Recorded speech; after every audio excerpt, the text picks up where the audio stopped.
So, So, okay.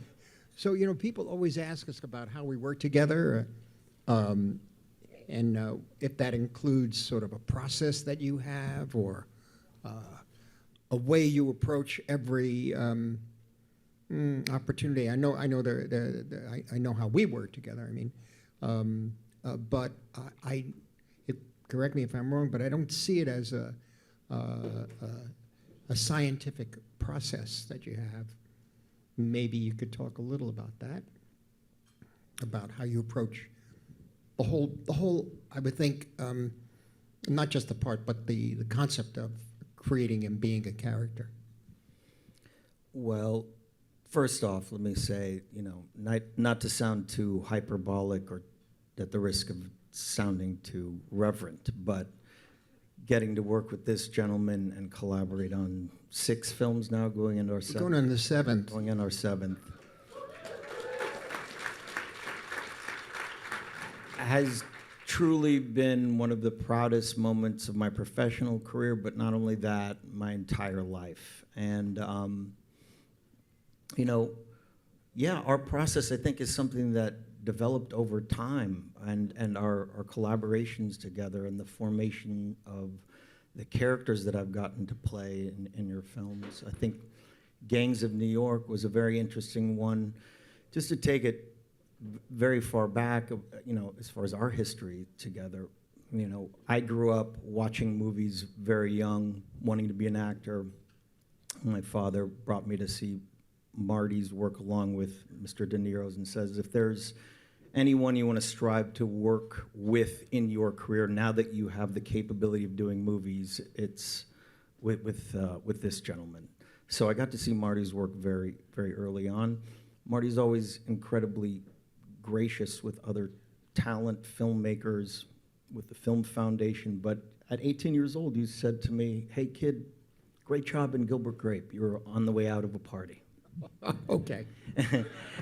And this stuff sticks with you. And we had the opportunity to work together on Gangs of New York for the first film, and then after that, I think it was really The Aviator where I brought you that material. Yeah, where yeah. we really got into this sort of character study of who Howard Hughes was, and we really dissected that man's life. Well, what happened there was that something in Gangs of New York, which was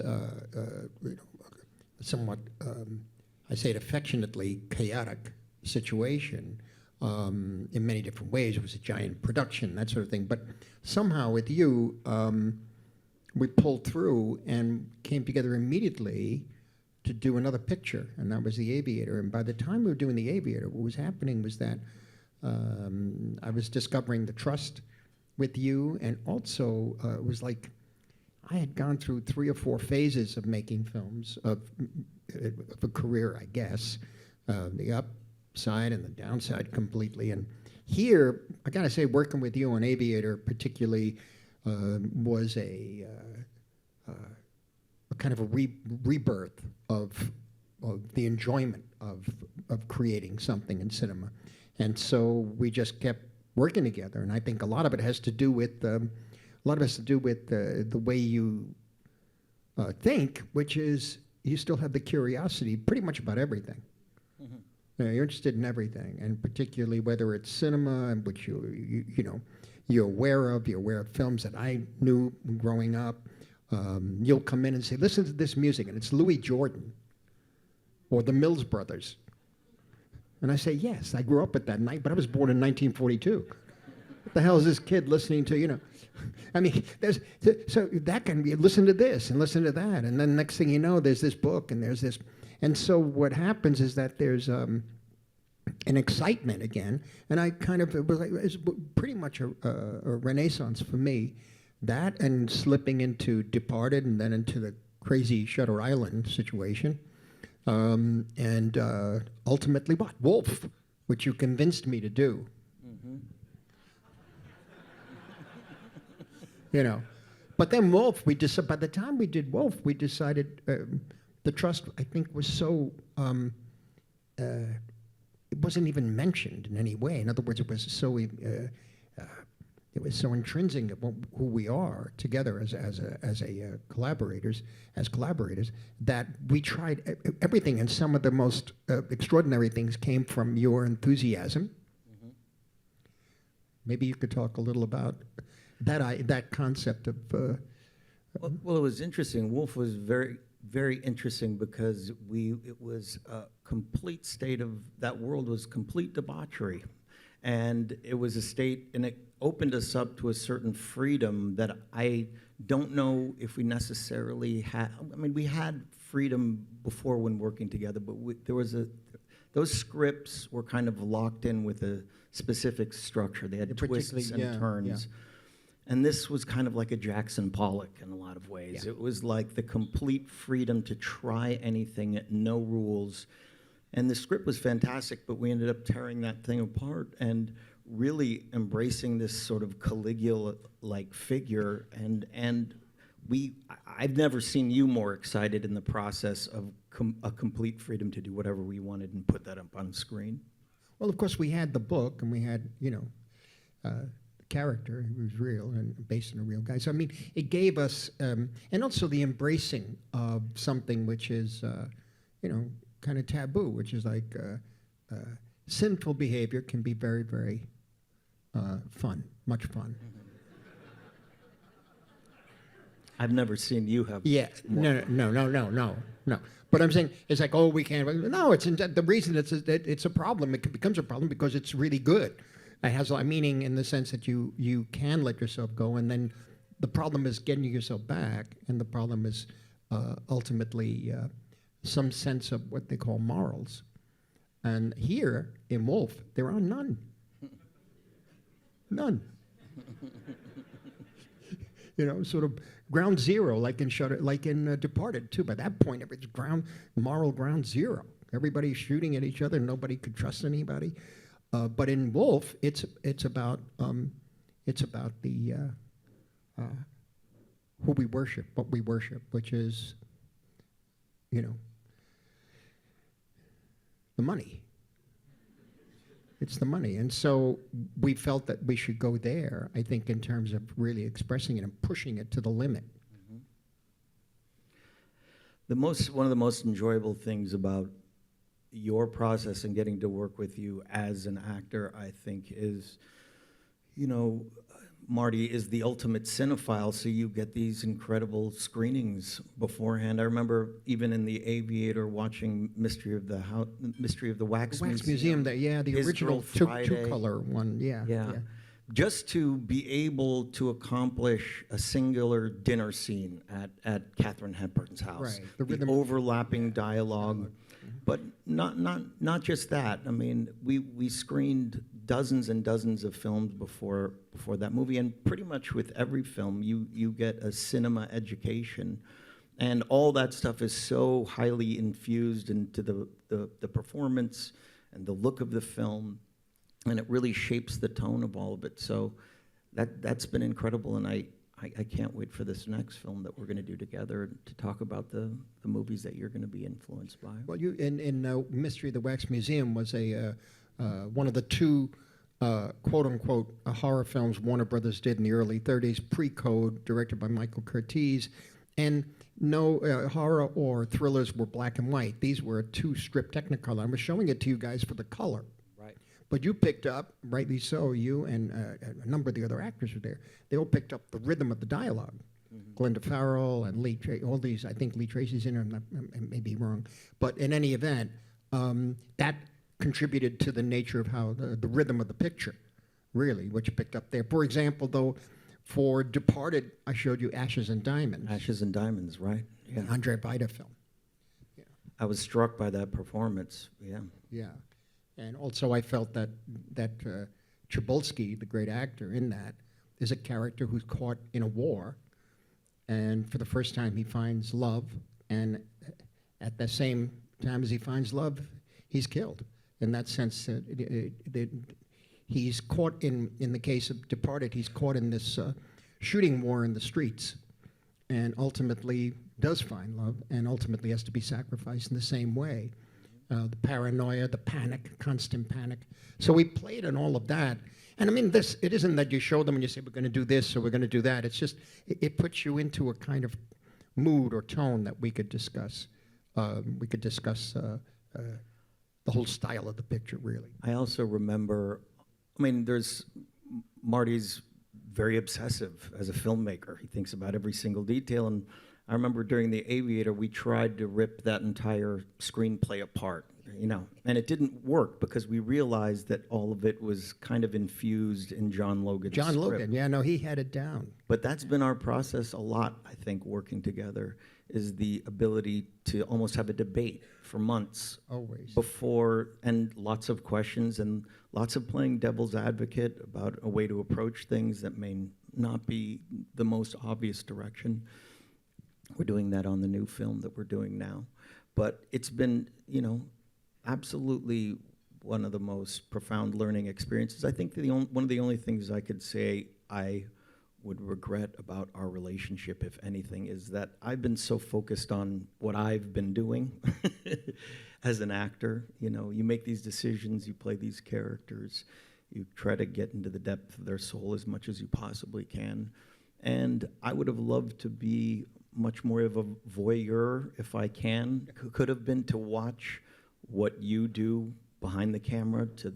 Some people have asked me if I wanted to direct. I'm like, I would never want to direct. I could never do anything close to what Martin Scorsese does. Why would I do that?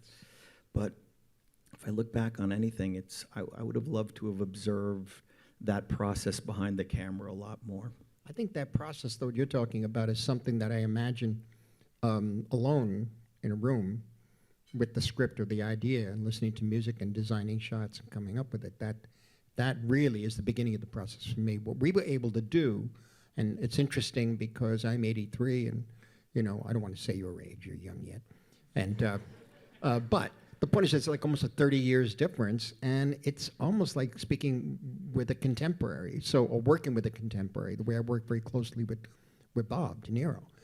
We sort of came from the same place and had the same life experience. In other words, at that time, you heard the Beatles album when the first one came out, then you heard the second, then you heard the third. It wasn't all at once. You know what I mean?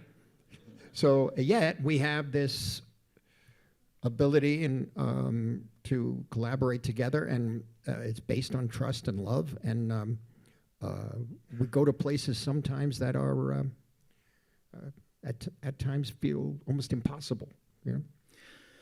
And just thinking about it too, and you've said this many times as we've done films and worked on characters together very intensely, your trust in the ability to follow the actor's instinct of what they feel that character may mean for them is kind of revolutionary. I mean, Marty said many times that plot is irrelevant to him.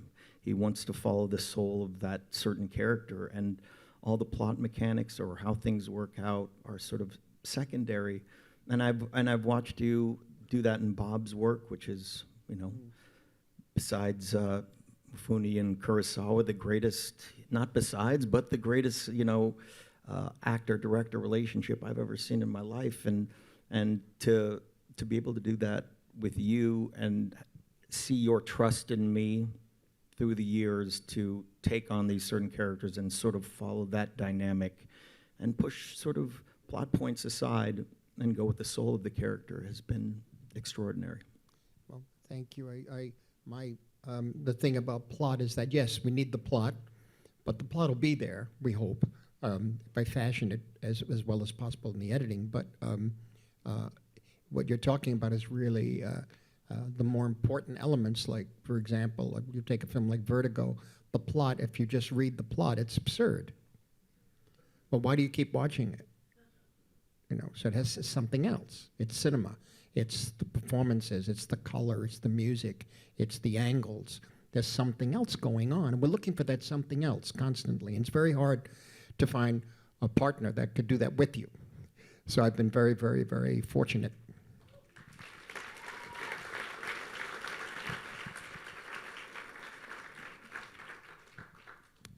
And I hear we're doing a 7th film.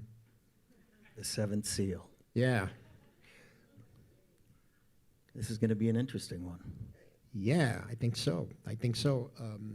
It's we're supposed to start shooting in, well, February? yeah, something like that. Yeah. I mean, oh, the performance in, of course, one battle after another is extraordinary.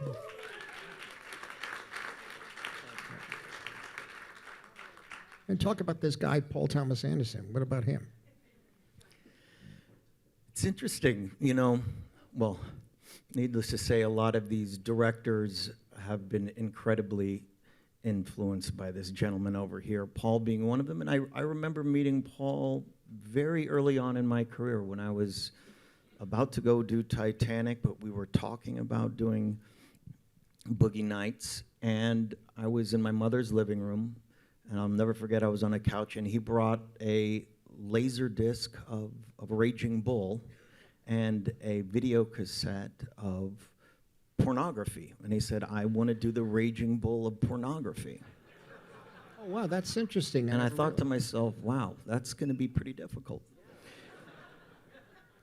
But you've been close to him over the years, and you know, talking about him it's interesting because there's so much commonality in the way both of you work. It's true. His ability to take chances. For example, when Benicio del Toro came on set, we waited for him. He went to do a film called The Phoenician Scheme, and right. Paul was like, and I were like, no, there's nobody else that could play this character, Sensei Carlos, for him. And Benicio came in with such specificity about what he wanted his character to be. The fact that he was this Harriet Tubman for, you know, immigrants, that he would have this underground sort of revolutionary center for himself, that what he would do for Bob and what he wouldn't do for Bob was very specific. He's like, well, if Bob kills somebody, because originally in the script I was going to kill somebody that was a part of Lockjaw, Sean Penn's crew, he's like, now I won't help him as much, you know?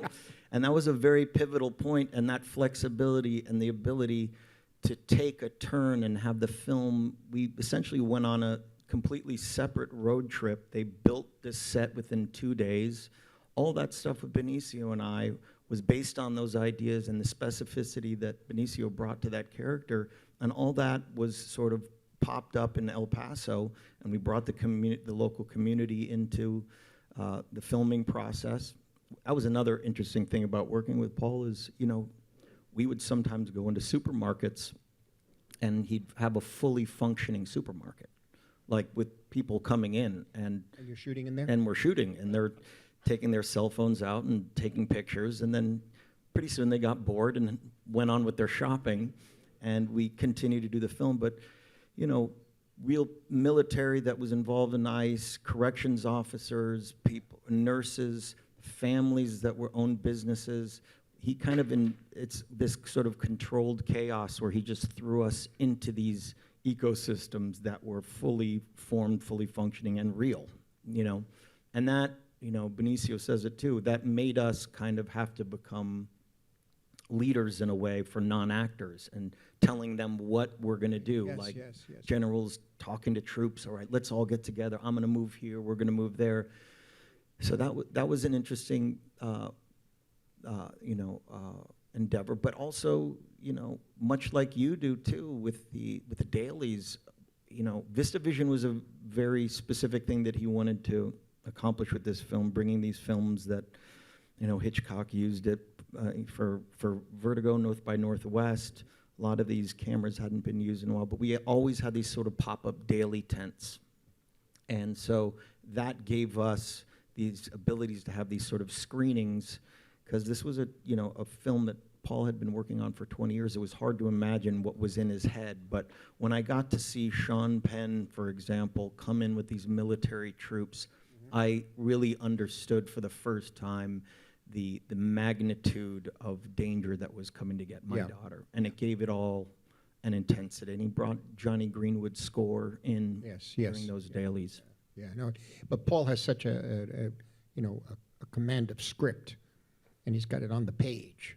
so that he could take, this is what I mean, you could take, Benicio comes in and suddenly you want to go another way. It's still, the foundation of it is still there. It's still on the page in a way. And it has enough breathing room for what you wound up doing with Benicio. Mm-hmm. Yeah. Those ocean waves. Those ocean waves. No, but we got to pivot a lot, which is amazing. And same as you, there's a trust in the actors that he hires, and their ideas. And they're not always good ideas, as you know. Yes. They're not always good. No, but sometimes it's a Tommy gun of ideas. Yes. And then you and Paul will say, now that I can work with. Yeah, yeah. And it can change the course of the entire narrative. Well, the whole thing is about being open to it, really. Being open to suggestions. There's going to be specific times I tell you what I need directly. It can't be changed left or right. That's it. It's got to be this way. But if you bring life to it and you bring something, you got to be open to letting the soul of the picture come through. And it has to be done through the faces up on the screen and your behavior on the screen. That's the key. So, one has to learn that. It took me years to fully understand it, and I was very lucky over the years. But well, it seemed like you understood it very early on to me. I don't know. Well, it's a matter of how to get it, though. You want that, but how do you get it? And it took a while to find, and also it depends on the people you're working with too. Well, I tried to articulate this. I think we did a talk show once. I forget what it was, but In Japan? No, it was a talk show here in New York, and I was trying to articulate what I felt watching Taxi Driver for the first time. I don't think I really did it, but it was the first time, the specificity, and I watched the recent documentary about you, of being humiliated for the character, and that shot that you created with Travis Bickle trying to ask her on a date, and you couldn't bear to look at him even, and you panned the camera over. Yeah. That was one of, that was the feeling that I'll never forget watching that film for the first time. The humiliation that I felt for him, the sadness, the loneliness, and the fact that he tricked me. This character tricked me. But you again did that in King of Comedy, which I thought was so interesting because, in a theater, you want the rest of the world to disappear. You want to be a voyeur. You want to enter into another world, and there's nothing like feeling that humiliation and sadness for a character. So I remember that very early on. That's interesting because that's the first shot I thought of when I was laying out the stuff on the page, the drawings and notes and how to shoot the picture. The whole essence of it is this, as if he's on the phone, you can't take it. It's just too much. So we track away and we see a long hallway, And we did a take where somebody came out of the elevator, but it broke it. Mm-hmm. It didn't work. The hallway had to be empty. And I think over the years, I've learned the times when there's malleability and ways to pivot in the storyline, but I've also learned the times where you have a specific shot list. Yes. Yeah, I won't say. For example, power coming up in the Aviator. Oh, I'm sorry about that. Yeah. We did this sequence in the Aviator, and I think it was 2 days, and I felt like 20 different shots of me with the throttle. They're all in the from film. Different angles. They're all in the film. Yeah. Sometimes only for 12 frames, but they're there. And the whole thing was designed for me on the page in my head with the editing, in terms of it edited on the page, and then translated that to what became like storyboards. And then that was translated for the first time to pre-visualization. And so it was what I also worked on in the fight scenes in Raging Bull, or in some of the music scenes in Last Waltz, or, a big storm sequence at the end of Cape Fear. That's all designed on the page. And we know we're going in today, we're getting shots 24 and 38. That's it, and their pictures are there. In a way, everybody, that's how, everybody does camera, and they all do that, right? I mean, you have to have that. But here, this was the business of the Hercules finally flying, actually, the plane. And so it had to be a specially constructed, edited sequence. Right. So every shot, there's no such thing as getting an insert. The problem is you got to get the insert. You have to design it. You have to conceive it. You have to actually have a point of view with the lens. Often I've had other people, we were doing it on Aviator. It was a close-up of the dish. You were served at the Coconut Grove with the meat and the peas on the plate.